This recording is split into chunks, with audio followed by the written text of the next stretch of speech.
Welcome to LOA Today. Walt and life coach Tom Wells here. Today is Friday, May the 18th, 2018, 8 a.m. Eastern Time, your first daily dose of happy for the day. And we've been getting through a really happy week, lots of good things to talk about all week long, and we have no less of it today. We're actually talking about probably the most important point in the entire realm of understanding how the law of attraction works. So you've tuned in for the right podcast, I can promise you that. Tom, how you doing today? Have you had a good week?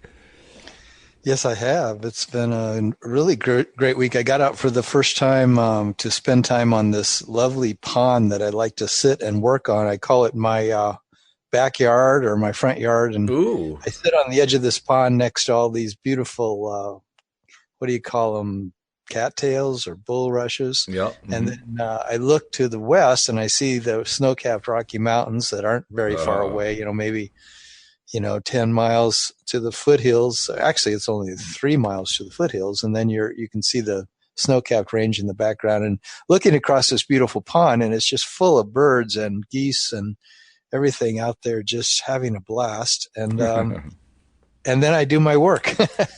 And so I get aligned out there really well. I get connected to, that feeling of just allowing everything to just flow. And it's a wonderful place to be. Oh, what a beautiful, picturesque place to have the Rockies in the background. Oh, yeah, it really is gorgeous. And it's just tree lined with these huge cottonwoods and willows. And it's just so beautiful.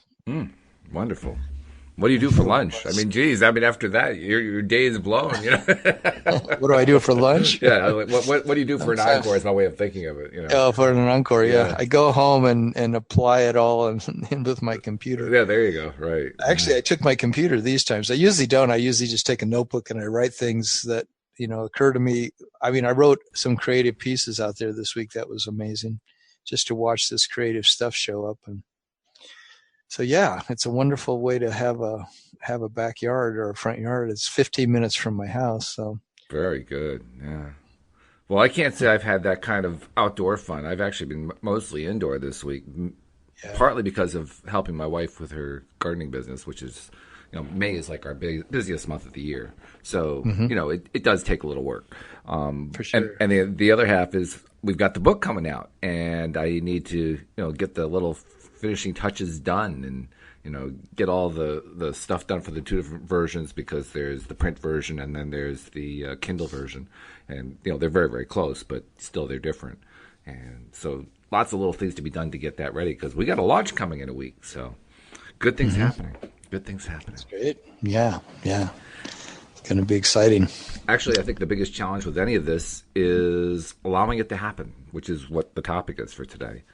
Because so often it's so easy to fall into that trap, well, actually a lot of different traps, where you start stressing about stuff, you start worrying about stuff, you start wondering, geez, if I got everything done right and all that kind of stuff. And that's what kills you right there. It isn't actually the stuff itself, it's the way you think about it, right? And that's so all it is. Yeah. This whole thing about allowing is critical. It's crucial. And it shows up in so many different ways that we don't even expect. I mean, in the last few days, we've been talking a lot about resistance on the various podcasts. And resistance is one of those things. I mean, I was in a conversation on Facebook just this morning with somebody who exhibited a form of resistance. He didn't even realize it. And I pointed out to him that what he was experiencing was resistance. And I pointed out how we don't recognize it as resistance. And his reaction, long story short, was, oh, yeah, that's right. Good. But it's true. Say he resisted you. well, yeah, that's also possible, right? But yeah, it could happen. But I'm glad it didn't. It's strange when we get the resistance that shows up, and you don't even know that it's there. That's the thing that's so weird about it. It's there. It shows up like, where did that come from? You know what I mean? Oh, I know what you mean. Or, it's like I go to bed the night before, like last night I went to bed feeling incredibly non-resistant to doing this podcast on allowing today. And I had all kinds of great ideas and figured I'll just wake up and I'll just be on a roll with all that. And yet I know from past experience that by the time I sleep and wake up, sometimes I'm not in the same place. And so I woke up and I was in this place of like, well, what am I going to say? and and that's just resistance, but it came, from just fear, I guess, fear that I won't do it right. I notice that in public speaking so many times when, there's all this angst people feel around getting up and giving their speech when I go to these Toastmasters meeting on Fridays, and then realize that it's just resistance. It's just thoughts that are telling them that this is going to be difficult, or I could blow this, or I could embarrass myself in front of these people, or I didn't prepare enough.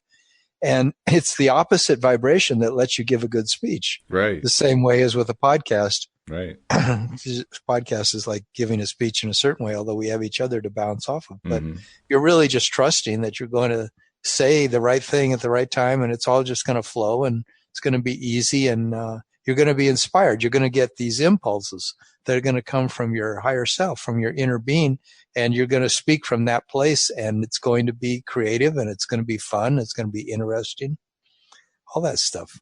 Oh, yeah, and we count on that. I mean, yes, we do plan the podcast to a certain extent, but a lot of what we're doing is free form. It's what's coming to us at any given time. And you're right. Every once in a while, if our mood isn't right and we haven't really perhaps done all the work we normally do to, meditate or mirror work or whatever to get ourselves into that good feeling place, we'll sit down in front of the microphone. And it's a good thing the other person's there because you're drawing a blank, like, what's going on here? I can't think of anything. Yeah. Yeah, but gosh, I'm drawing a blank right now. I can't think of anything. No, but it is what happens. Fortunately, we do have each other, so we can kind of keep it going that way. Yeah. But allowing is, first of all, it's one of the last concepts people learn where law of attraction is concerned. Which is weird. Why do you say that? Well, the first thing they learn is what the law of attraction is, right? You learn that law of attraction is when you think about a certain kind of thing or you have a certain kind of feeling, then you tend to attract more of the same. Or as Abraham says, that which is like unto itself is drawn. And that seems fairly straightforward. I mean, it seems fantastical. It almost seems magical, and certainly is the source of a lot of skepticism for people. But nevertheless, it's not a difficult concept to understand. That one comes fairly quickly. And then the second step after the ask is the receive, which includes believing. And it basically is where you leave it to the law of attraction, to the law itself to deliver whatever it is that you've put out there that you want. Yeah. And that's also easy to understand, often hard to believe, but nevertheless, it's easy to understand. Not a difficult thing. But allowing, that's the part that usually gets skipped. And well, you know what I mean? It does. It's not something that... Well, it's the part that that it's focused on constantly and trying to explain law of attraction. Yeah. What is it then? Okay, you ask just by knowing what you don't want, and that already sends a rocket of desire into your vortex about what you do want. And so your vortex, within your vortex, this unseen realm, these things are instantly created. Well, of course, you got to believe that. That's where the belief, like you said, comes in. Like, really? So the second I say I want something, somehow it's created in this parallel universe. And now the third step is I just have to let it in. I have to allow it to come to me. Yeah. I have to allow myself to see it. I have to allow myself to feel my way to it. It's like, okay, well, I mean, I believe it's totally true. And, it's that getting into that vibration of what is the thing that I said I wanted and what is in my vortex. That's the interesting part. And it's so strange that it's all about being in this happy place, your daily dose of happy. Happy is what lets in all these things, joy and feeling good and having fun and not stressing and relaxing about things. That's how we recognize what's on our path, what is in our vortex, right? And add in the confusion that gets created by having different ways of expressing the three-step process. Like in the movie The Secret, they present it as ask, believe, and receive. So the word allow doesn't even appear in the list of three concepts. It's actually, like you said, it's actually kind of a part of believe.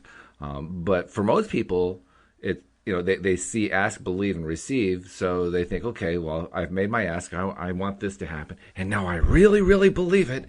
So now I should receive it. Well, where is it? You know, it doesn't actually directly address allowing. I believed it, but I believed it. I really did. Yeah. But belief and desire are actually the thing that allows us to allow it. Right? I mean, if we have a strong enough desire for it and we believe that it could happen, then I like how Abraham was saying, you only need to be hopeful, even just some belief and some hope that it's going to happen is better than, not having that hope and that belief, because it will allow you to be sucked into the vortex, or allow the vortex, these doors to fling open, and the things that you want can begin to come if you just even have hope and some belief that it could happen. Well, we're complex beings, and the complexity is where we trip up, I think, because on the one hand, we can convince ourselves that we believe something. And on the other hand, we can block ourselves from believing it at the same time. And on the third hand, three hands, on the third hand, we can indirectly block it because we're thinking about something else that's really not compatible with it. So we're blocking it in that way and we aren't realizing it. An example might be, let's see, what would be an example of that? Well, the classic example, you're looking for a relationship and you're looking for that special someone, but you don't actually make room on the other side of the bed for somebody. It's just always piled with stuff, so that even if somebody did come, there would be no place for them to sleep. So on the one hand, you believed they were coming, and on the other hand, your actions didn't match your beliefs. Yeah. So you're not allowing, even though you're believing. Yeah. It's interesting to be open, to be truly in a receptive mode. And I like how Abraham says 100% of your job as a human being is to be receptive, is to be open and receptive to well-being, to not only just to be open, but you're open to things unfolding in a beautiful way, unfolding well, and you feeling good. And ironically, it's in feeling good that the doors come open, and then we can be receptive to impulses that our higher being wants to give us. We're feeling easy, we're feeling relaxed. That's when creative ideas can come to us. And it's, even if we're like, I just joined this class on creating group coaching opportunities for people, where you create a list, and you send out to the list, and you get, say you send to a list of 1,000, and out of that you get 10 people that want to join your group coaching class, and your group coaching class is going to go for 10 weeks, and it's going to consist of 10 modules. And so the whole process of creating all that is what this class teaches. And interestingly, they teach in sort of the old school way, which is, you create to-do lists, and you set goals, and you set target dates, and you do all these different things that are, basically you're manipulating the situation. You're manipulating circumstances. And if you manipulate the circumstances and do everything you said you were going to do at the right time, and you do it in the right way, you'll end up with a group coaching, program. And you'll end up with people in it because you followed every step that you were supposed to do, and you did it all in a timely way. And, what Abraham seems to be saying is do that, but do it from a place of inspiration. Do it from a place of following your own creative impulses instead of following some kind of a script. The same as if I go to give a speech and I have written it out and I follow that thing I've written to the letter, that speech often, when people do that, it sounds canned. It sounds like, oh, they're following a thing that they wrote, and now they're sort of just mouthing it, and they're trying to make it sound like this is creative, spontaneous speaking. But in reality, you can tell they thought out every single phrase and every single word of this whole thing. And to me, that turns me off. I don't even like listening to speeches like that. It's even worse if they read it, of course, which, people do. But, where do we get in touch with the creativity? If I'm going to make a group coaching offering and I offer it to my audience, I want it to be creative. I want it to be spontaneous. I want it to be beautiful and fun and interesting and engaging and constantly changing and, morphing, just like these conversations we have on the podcast. But to get to that place, it takes allowing creative things to flow to us from this higher energy. That's the energy that creates the universe, the energy that allows life to be this spontaneous, beautiful unfolding that it is. It's getting in touch with that, right? Oh, absolutely. Yeah. In fact, well, I like the way you describe what Abraham says. Probably another way to say it would be Abraham says, get into alignment before you put anything out there. And getting into alignment means feel good. Do whatever it takes to feel good. Get happy. Get your daily dose of happy at LOA today. Right. But whatever way you do it, meditation, listening to the podcast, whatever way you do it, get into that happy, good feeling place first. Which is yet another example of how when we don't do that, the times that we don't do that is the example of how we contradict ourselves.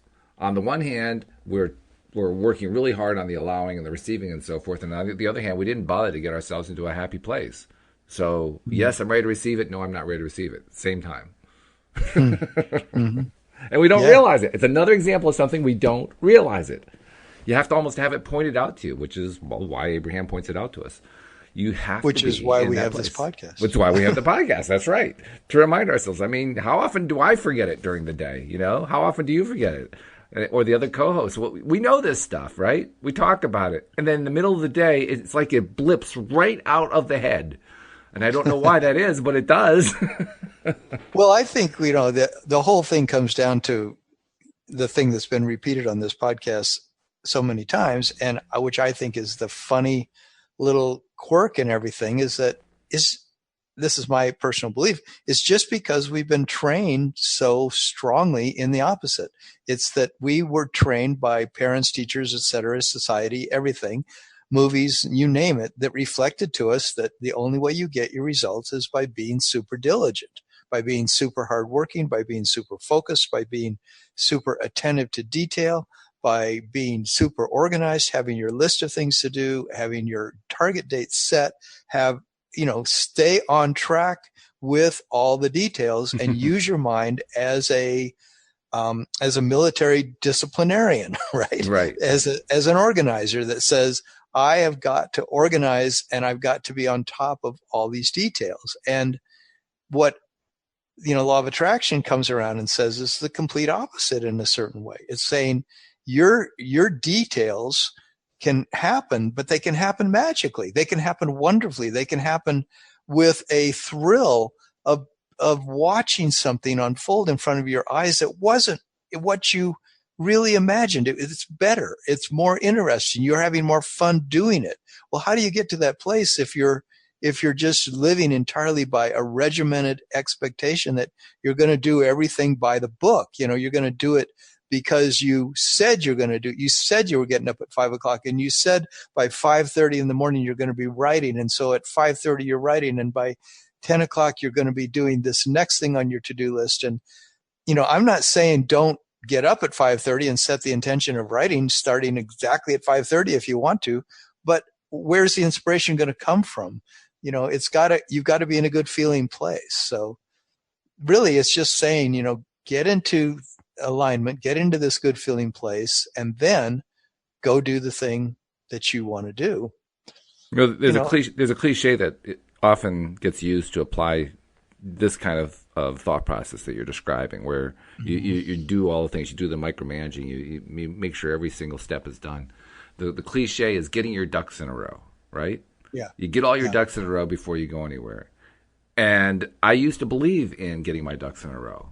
To a certain extent, I still do, because it's so habitually built into me. But I also now recognize that it isn't always the best thing to do. And the best evidence I know of that getting your ducks in a row is really not the right thing to do comes from ducks. I'm not Okay. kidding. It actually No, go comes from ahead. Tell ducks. us. It's Tell because us.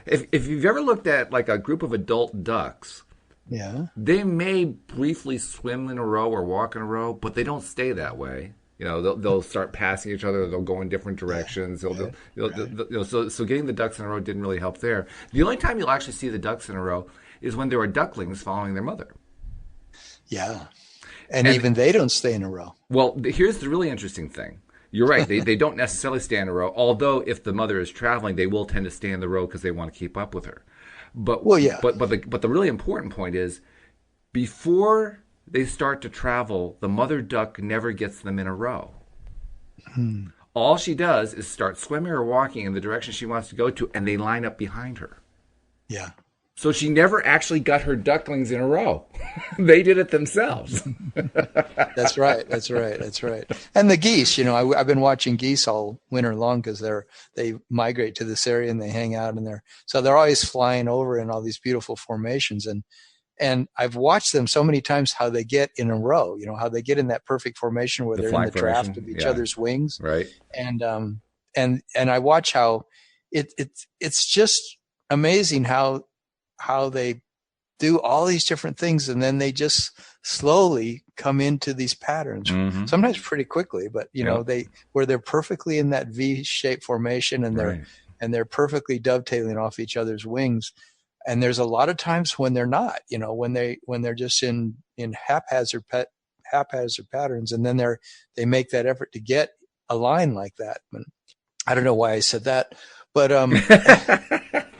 but I'm sure it has something to do with following the path of least resistance. That all of nature follows this path of least resistance, sure. but that path has a beautiful order to it. Maybe that's the point that I'm trying to make here is that there is a beautiful order to randomness. There is a beautiful order to following your instincts. Like animals naturally just follow their instincts, and yet they accomplish beautiful things by just following those instincts. They get organized, that those geese get organized and they accomplish flight much more efficiently because they get organized and they follow a leader that takes them to the next pond or the next place, the next field that they're going to land in and feed. But it's all happening by a divine order. And I think, like, for example, in forming this group I'm going to form for group coaching, it's going to unfold in a divine way. And I've even formed a mastermind group within these 125 people who are learning how to create group coaching, online. I've formed a mastermind group that is going to be people who want to do it using law of attraction. And so far I've got about 7 or 8 people that want to work with me because they know law of attraction is something that truly works, and they don't want to do this in a struggle manner. They want to do it in a flowing manner. They want to see their creation unfold in front of their eyes. Because one of the biggest things that makes life difficult for us is when we're trying to do everything by imagining that it's all up to us and it's all on our shoulders. And so then we're always looking for all the little tricks to be more efficient, to use our time management better, and to, how can I do this? How can I do that? But really, these things, so much can unfold for us when we're following our instincts. So that means we're following what source's lead is rather than, in other words, we're trusting the unseen realm. Yeah. We're trusting that the unseen realm is going to unfold this for us. And that sometimes takes a lot of trust. It does. Right? It isn't the way that we necessarily were raised. Well, and it certainly goes flying in the face of things like the seminar you were talking about, where they teach you every single step that you have to do in order to make sure that your practice is a success. And like you pointed out, you follow up a method like that, all the pressure's on your shoulders. Guess what that's going to do to your state of mind? Guess what that's going to do to your positivity? It's going to knock it down and at least a notch. And your creativity. Well, that's the second step. Once you've knocked down the positivity, you've just basically put a barrier in the way of the creativity. So you've essentially just cut yourself off from the one thing that you need more than anything else to make it work. That's the problem with micromanaging. I mean, that's really what you were describing. You were describing somebody who was micromanaging the building of their coaching practice. Mm-hmm. And when you micromanage, a couple of things happen. A few things happen. First of all, the person who is doing the micromanaging undermines themselves just by micromanaging, and they don't realize it. They don't realize they're doing it, but the fact is, you never see a happy micromanager. Have you ever noticed that? You ever worked with somebody who was a micromanager, or perhaps worked for somebody who was a micromanager, and they're never happy?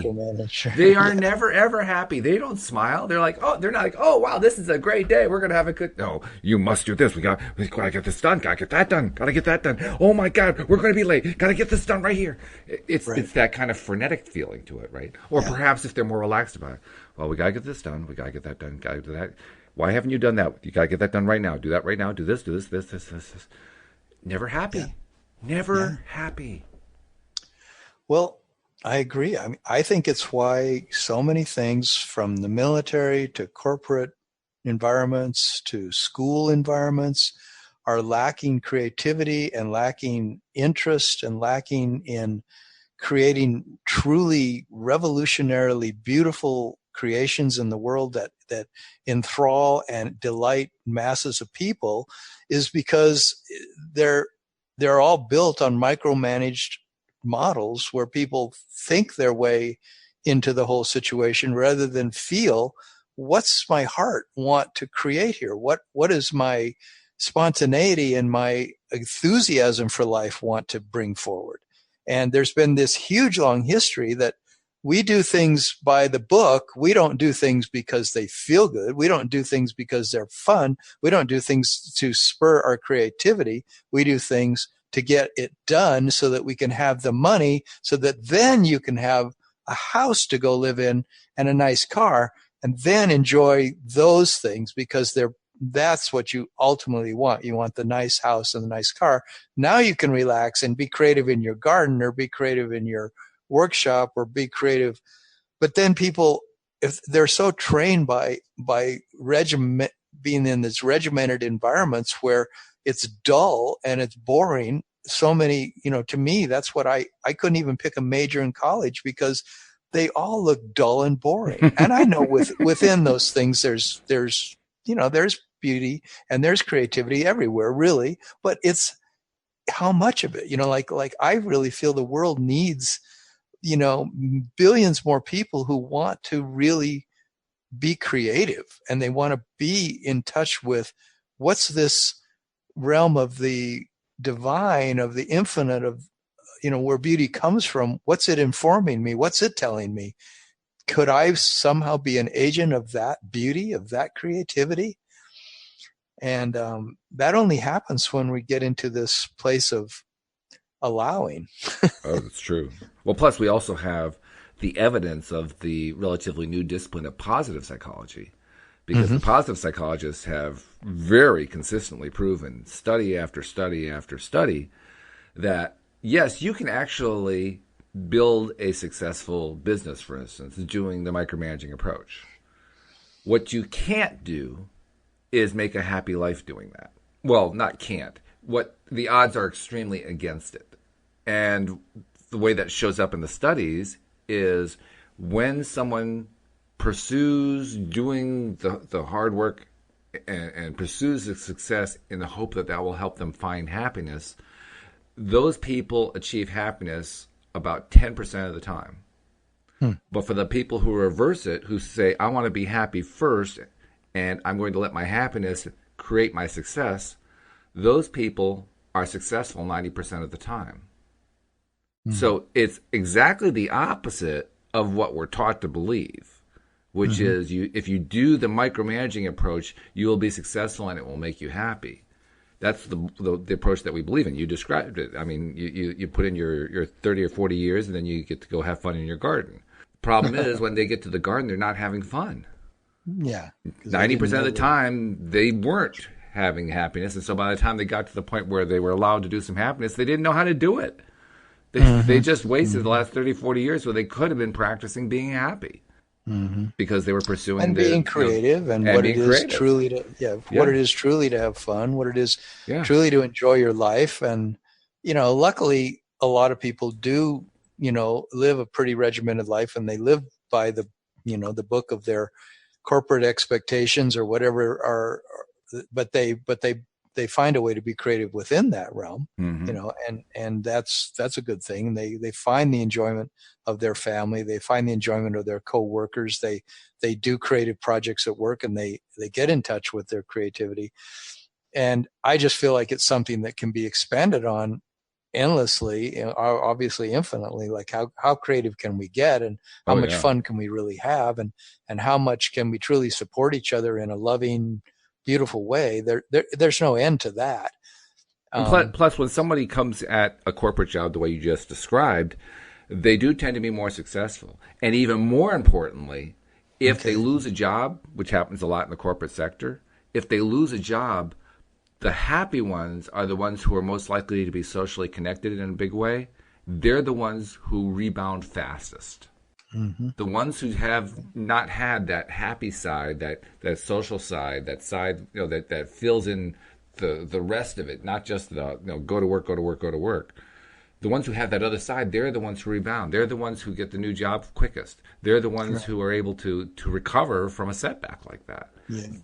The ones who haven't got that are the ones who struggle. They're the ones who remain unemployed for months, even years at a time. Again, this is not based on speculation. This is what the studies show. Right, and what you're just describing, if you just take another step back, is obviously the law of attraction. Like Exactly. anybody, you get what you vibrate with, and so if you're vibrating with real enthusiasm and real creativity and passion and love for your life, then you're going to attract the things into your life that you want, whether it's a partner, or whether it's more money, or whether it's a better job, or the new house, or the new car, or just whatever you want is going to come from that vibration that you're cultivating. And so that's all it really comes down to, in a certain sense, is what kind of vibrational atmosphere do you create by your feeling? What's the feeling that you're generating day by day, hour by hour, minute by minute? It's determining what's coming next. That's right. Yeah. One of my favorite studies done by the positive psychology people is one I've talked about before on the podcast. I don't think I've talked about it for a few months, so good time to bring it back in. It's called the Nun Study. Have you ever heard of that one, the Nun Study? Well, go ahead and tell me. I might have. Oh, okay. Well, I know of a couple nun studies. Well, this is actually a study made on a collection of essays written by novitiates, people who were planning to become nuns, back around 1930. Okay. And these researchers in the 80s found out that all of these biographies had been collected. They weren't actually so much, well, they were sort of biographies. The novitiates were asked to write about themselves, what was important to them, what their goals and dreams were, all that kind of thing. And they were collected and stored for decades. And many of them were recoverable, years later. They had been preserved and people could find them and all that kind of thing. So these researchers found out about the study and contacted the Catholic Church and said, could we have access to these? We'd love to study them and see what they tell us about what happens to people where, they're influenced by their own emotional behavior patterns. And so the church said, yeah, sure, we can do that. So they made arrangements, and the researchers got a hold of this material. And one of the things they did is they kind of grouped everything. They said, okay, here's this kind of person, here's that kind of person, here's that kind of person, so on and so forth. And then they brought in teams of reviewers to review the material, but they were reviewing it blind. They had no idea what they were reviewing for. They were just asked, what do you think about this person? Do you think that this person is a happy person, or do you think it's a sad person, or how would you evaluate this person based on what you see in their bio? And then they took those evaluations and they grouped them into, I think, 5 buckets. So, the highest level bucket, so to speak, was the one where the top 20% happiest novitiates, based on what they wrote in their essays. And then, the last group was the 20% most depressed novitiates. And then the others were kind of in between, based on these, admittedly subjective ratings. And then they took that information, those 5 buckets of information, and they compared them to what had actually happened to these women over the years, because they knew what happened to them, right? They knew what their histories were. They could go look them up. They found a number of really fascinating things. In a nutshell, the novitiates who had the happiest, most positive outlooks lived substantially longer, usually, I think it was like 15 to 20 years longer. Mm-hmm. They had happier lives. They had more successful lives. They got sick less. I mean, there were all these very positive results that came out of having an initial predisposition for feeling good about their lives. Mm. Whereas the ones who were at the far end and the other, the really bad bucket where they were very depressed and very unhappy, oh my goodness, the way that produced really negative results in their future lives was astonishing. Mm. Just astonishing. Mm. So, I mean, here you have basically these women who they had no idea what was going on. They had no idea that they were even setting themselves up one way or another. But their early conceptions about themselves, about their lives, played major roles in how their lives actually played out. Mm. Yeah. That's pretty powerful stuff when you think about it. Well, yeah, it's going on with all of us, whether we can see clearly or not, to the degree that we're right. I mean, to the degree that we're truly relaxing around that whole issue of angst, mm-hmm. That's why I love that saying, from angst to ease. And that's the whole journey that we're really on in a sense is from, is to move beyond this angst eventually. Maybe we need to go in and feel, our feelings and those things. And that's wonderful.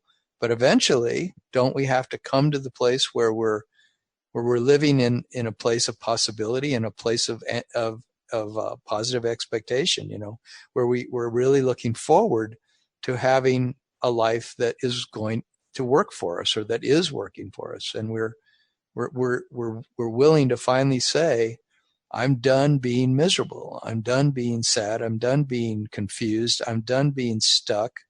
I'm done struggling, and I'm ready to allow this life to be the life that I want to live. And that's allow. Allow. How do you allow yourself to finally let go of struggle? And it's a choice. Mm. And sometimes we get convinced by listening to enough podcasts and listen to enough Abraham, or you do enough psychotherapy or whatever it is, but you finally get convinced that, I'm ready to have the life that I want to have. Like that story you tell often, right? Of the person who was asked, by Joel or somebody, like, are you finally ready to let go of the thing you've been struggling with for the last 25 years, mm-hmm. When are you going to put it down and decide that you can be happy? Yeah, I believe what you were talking about is a client that Joel had who had been seeing another therapist for some 16 years because that other mm-hmm. therapist was convinced that she'd been sexually abused. And Joel agreed that was a pretty serious thing. And then his next question was, are you done? Yeah, are you done processing it? You've been doing it for 16 years. Are you done? Yeah, right. Because sometimes we're just perpetuating the thing, believing that it needs to be, again, to me, it comes back to the belief in struggle. We've had a huge societal embracing of the belief in struggle. And because there have been times where we've been so threatened by the opposing enemy or famine or something, that we feel like we've got to be diligent and on our toes every single second, watching our P's and Q's, watching every single thing that's happening so that we don't get devastated, so that we don't starve to death, so we don't get murdered or whatever it was that our ancestors in the past got so traumatized about. And now we're carrying this trauma, and in a way we don't need it any longer. There's a lot of things that are saying, look, life actually is pretty incredible. I was watching all the birds at the pond yesterday, and just, how, if you could say those birds are struggling if you want to look at it that way. They're struggling to raise their young. They're struggling to find a mate. They're fighting for competition of the branch in the tree. And you could also look at it entirely the other way. Those birds are having a blast. They're really happy. They're playing with each other. They're enjoying the flight. They're enjoying the water. They're enjoying the day. They're enjoying the song that they're singing. You could look at it that way too. Mm-hmm. And so it's all just a matter of are we willing and able to put ourselves in a framework that hey, I'm choosing to have a life that works from ease. I'm choosing to have a life that flows from my infinite capacity for love and for joy and for interest and for enthusiasm and for fun, rather than, life is this constant, thing we've got to be diligent and watch out, watch your Mm-hmm. back, watch your back. Yeah. You can get taken advantage of, you can get broke, you can lose your partner, you can blow it. Now, there's also another factor that occurred to me that I probably should clarify, because one of the objections that was raised to the nun study was that it was basically saying your life is predetermined by what your attitudes were when you're 20. And if you happen to have a bad attitude, or you were in a bad place and you're just feeling negative, it means you're screwed for your life. Yeah. And the authors of the study were quick to point out, no, that's not what it shows. It shows that you are influenced by what your previous mindset was, regardless of the time frame. But you can, even if you've had a negative mindset, you can switch that around and switch the pattern. Right. See, the nuns who ended up having a lifetime that was very similar to what their early mental state was about simply just never changed their mental state. They maintained the same state throughout their lives. But if you change your state, you can actually see improvement. And in fact, they even cited some studies to that effect. I mean, another study that I've talked about is the one where a group of men in their 60s and 70s were brought together for a week by a researcher. And she gave them a bunch of tests, physical tests, medical tests, all kinds of stuff, just to have like a base reading to work off of.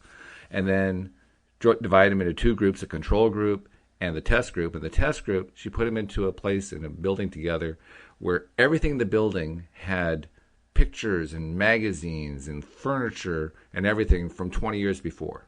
And television programs even. Yeah, well, the whole thing. Yeah. Mm-hmm. And they were given name badges with pictures of themselves from when they were 20 years younger. Mm-hmm. And this was in the late 1970s. They were asked to behave like it was the 1950s. And they had President Eisenhower. His picture was on the wall instead of Jimmy Carter, that kind of stuff. And after a week of this, most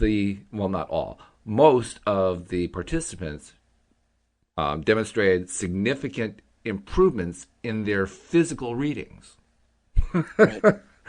They looked younger. They had better eyesight. I still can't believe that one. How do you get better eyesight? But they did. They got better eyesight. They got better hearing. They got better hearing. They tested all their functions. Some of them who had come in with canes and were hobbling ended up setting their canes down and playing flag football. Yeah. And it's just mind-boggling.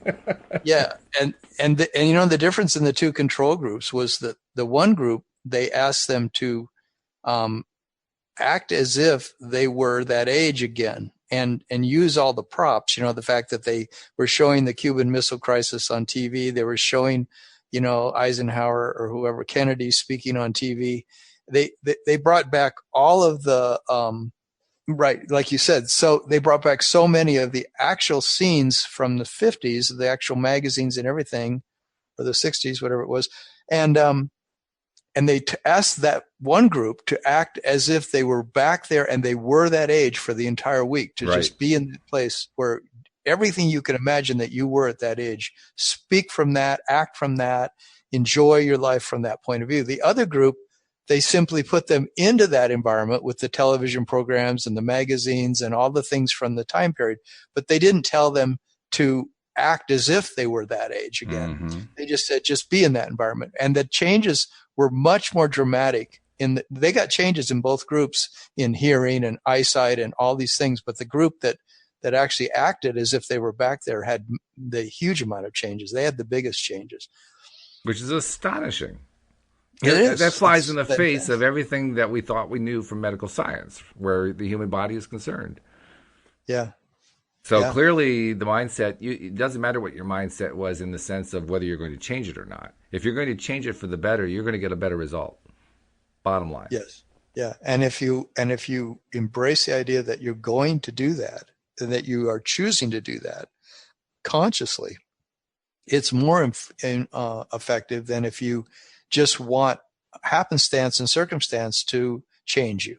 You know, a lot of people wait for life to show them, what's next. And that, I mean, there's a beauty to that. Of course, that is in a way what we're doing. We're watching it unfold. We're allowing these things to come to us. But when we're actively expecting the good thing to unfold for us, and we're keeping our consciousness as much as we can in that place of that anxious positive expectation, not anxious in terms of worry, but like we're excited about our life unfolding. We're excited about the day. Like when I go sit at the pond, I'm excited what I'm going to write, what's going to come out of me.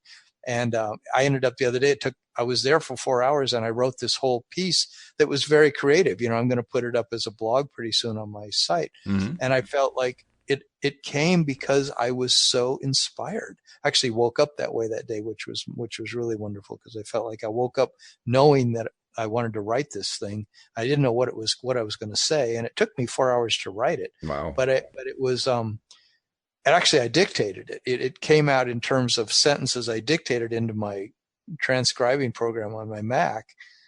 But it came one sentence at a time, and it came really slowly. But each sentence was like exactly what needed to be said next. And I didn't know what I was going to say. Each sentence just came to me until when I looked at the whole thing, it was all together. It was a beautiful piece to read for me. And I read it to several people, and they really thought it was wonderful.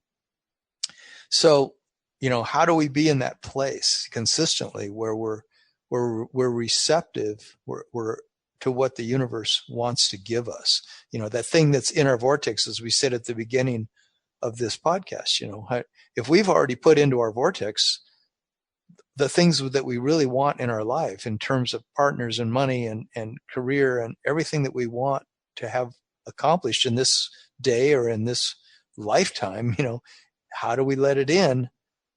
And the way we let it in is by trusting entirely that it's going to come to us, trusting entirely that if we relax, we will receive these things. Mm-hmm. And yes, we still make effort, right? You still, like, you weren't going to get that book written without having certain expectations of yourself, that you had to do certain things at a certain time.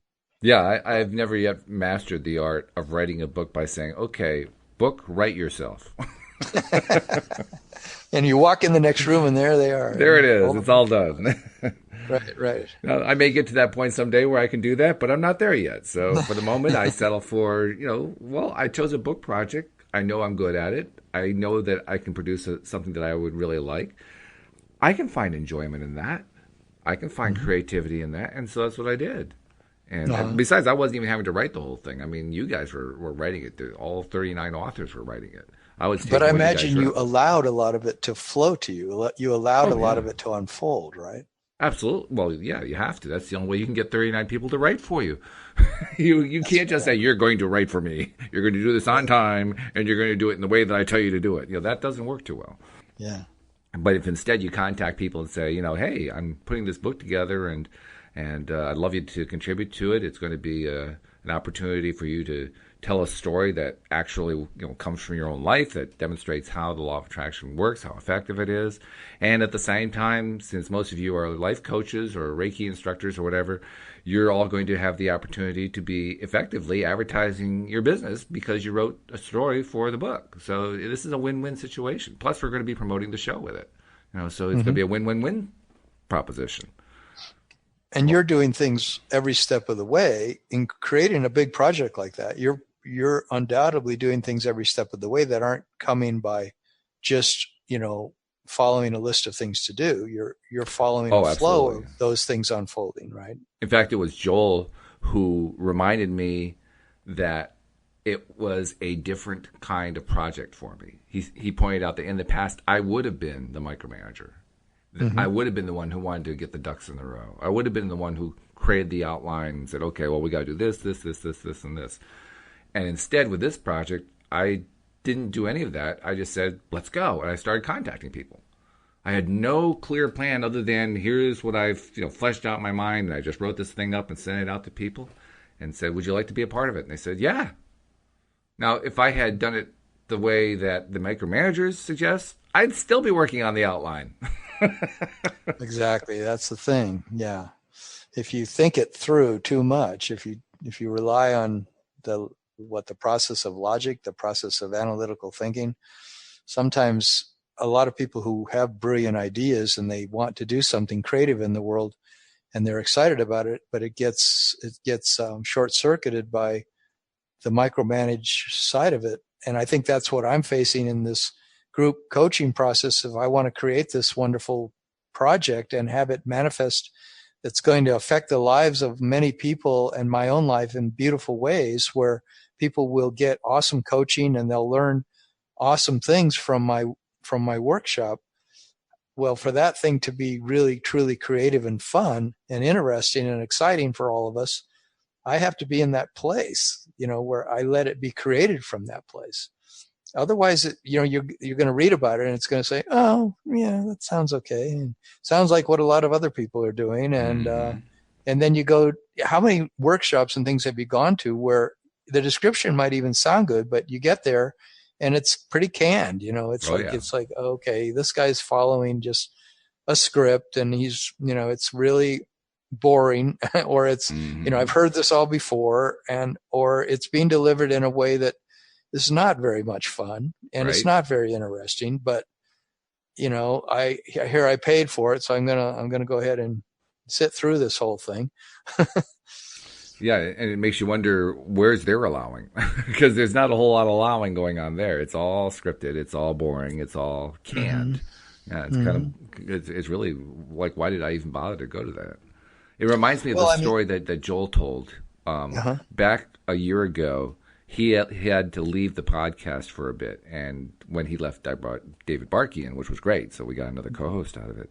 But Joel wasn't able to come back for another 6-7 months after that, because of two things. First of all, he had a new kid in his life who he later adopted this past December, and Justice is now part of Joel's family.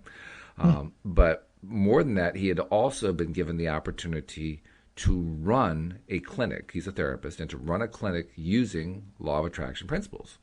Oh, wow. And he loved that idea. It was really enticing to him and so forth. And he actually became a partner. They gave him a share of the pie, so to speak.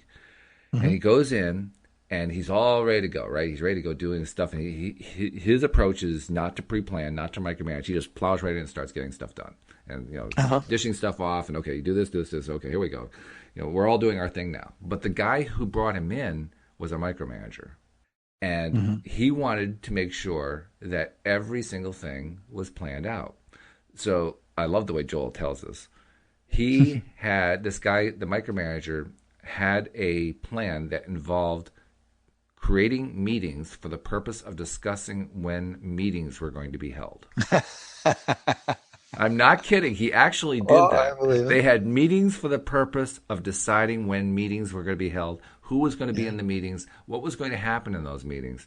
And the worst part, Tom, is that the ultimate goal of these meetings was to fix issues Joel had already fixed. Wow. Yeah. I mean, we're talking massive amounts of resistance going on here. Massive amounts. And, as you can imagine, Joel didn't stay in that job very long. He ended up leaving it pretty quick because he could tell this is not anywhere near what he had in mind.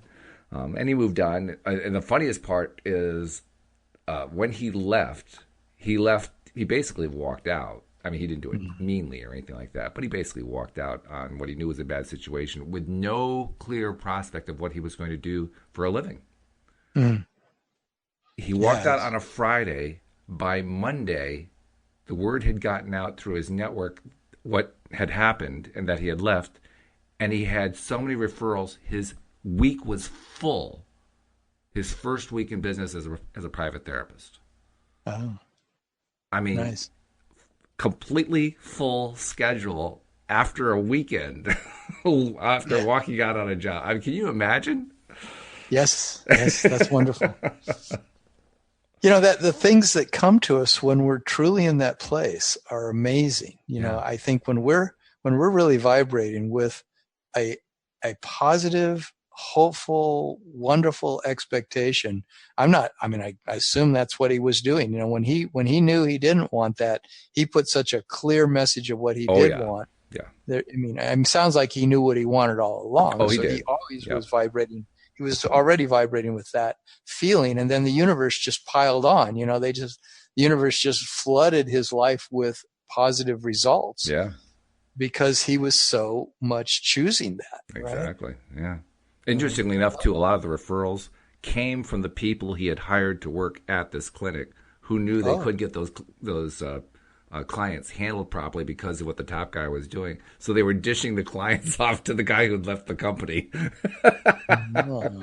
I mean, that's just, it's an amazing story. I wish we'd written that story up. I never really kind of put the clamp on Joel and said, come on, write that story for the book, because that would have been a good story, but we'll include it in the second book. You could put it in the second edition. Yeah, exactly.